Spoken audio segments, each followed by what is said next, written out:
বাহিরে ভাই। সরকার যাতে এটা তদন্ত করে। আজিজ আঙ্কেলের কবরস্থান। আব্দুল আজিজ একটি নাম যার সঙ্গে জড়িয়ে ছিল একটি পরিবারের সব স্বপ্ন, আশা আর আগামী দিনের নিশ্চয়তা।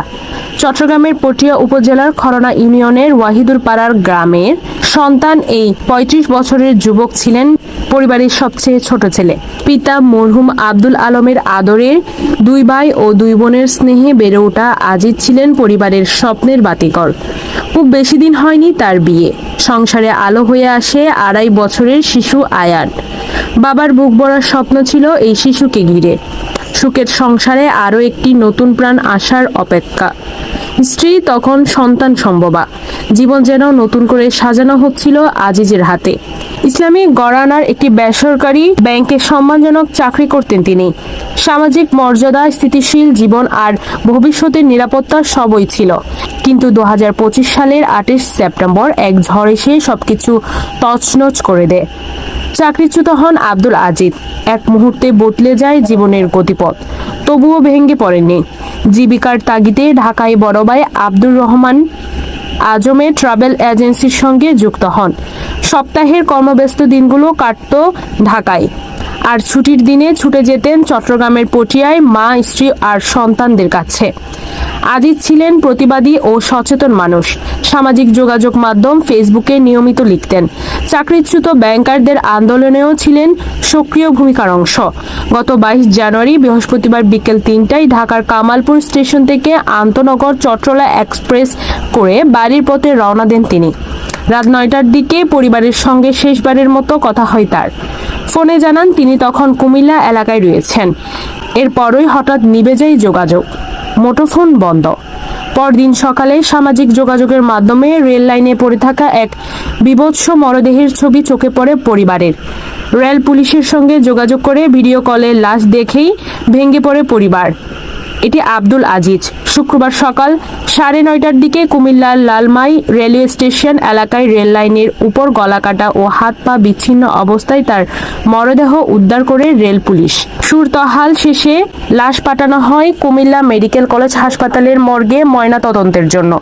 এ হচ্ছে আমার আঙ্কেল আজিজ আঙ্কেলের কবরস্থান। খবরের সহিত আছে এখন। পরিবারের দাবি এটি কোনো দুর্ঘটনা নয়, এটি একটি পরিকল্পিত হত্যাকাণ্ড। আমার ভাই তো এই অকাল মৃত্যু আমরা পরিবারের পক্ষ থেকে কেউ আমরা মেনে নিতে পারতেছি না। আমার ভাইয়ের এই হত্যার সাথে যারা জড়িত আছে, আমরা চাই এটার একটা সঠিক তদন্ত হোক এবং এটার একটা সঠিক বিচার সরকার করুক। সরকারের প্রতি আমরা এই বিষয়টা তুলে ধরতে চাই এবং সরকারের প্রতি আমরা দৃষ্টি আকর্ষণ করতে চাই। আমার ভাইকে এভাবে নির্মম, এভাবে আমরা 3টা ভাইয়ের মধ্যে আমরা সমাজ ছোট, এইভাবে কুপিয়ে আমার ভাইকে মেরে ফেলবে, এইটা আমরা কোনোদিনও আশা করি নাই। এবং এটার সাথে আমার ভাই কখনো রাজনীতির সাথে জড়িত ছিল না। এটা যারা করছে অবশ্য তাদেরকে একটু কঠোর থেকে কঠোর শাস্তির ব্যবস্থা করা হোক এবং তাদেরকে সরকার সর্বোচ্চ শাসন যেটা এটা যাতে ব্যবস্থা করে, এটাই আমাদের পরিবারের পক্ষ থেকে আমাদের আশা। আজিজের চাচাতো ভাই শফিউল আলম বলেন, আমাদের ধারণা চট্টগ্রামমুখী ট্রেন থেকে নামিয়ে তাকে ঢাকামুখী অন্য ট্রেনে তুলে নির্মমভাবে কুপিয়ে হত্যা করা হয়েছে। পরে মরদেহ ফেলে দেওয়া হয় রেল লাইনে। অন্যদিকে পুলিশ জানায়, ময়নাতদন্ত প্রতিবেদন ছাড়া নিশ্চিত করে কিছু বলা সম্ভব নয়। প্রাথমিকভাবে দুর্ঘটনার সম্ভাবনাও খতিয়ে দেখা হচ্ছে। এই মৃত্যুর খবরে শোকের ছায়া নেমে আসে পটিয়া জুড়ে। এলাকায় কান্না, স্তব্ধতা আর ক্ষোভে ভারী হয়ে ওঠে পরিবেশ।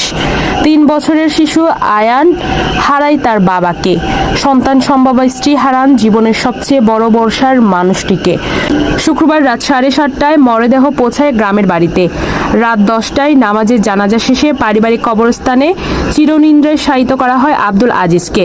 হত্যাকাণ্ডের সুষ্ঠু তদন্ত ও দোষীদের গ্রেফতারের দাবিতে পটিয়ার চাকরিচ্যুত শত শত ব্যাংক কর্মকর্তা কর্মচারী বিক্ষোভ মিছিল ও মহাসড়ক অবরোধ করেন।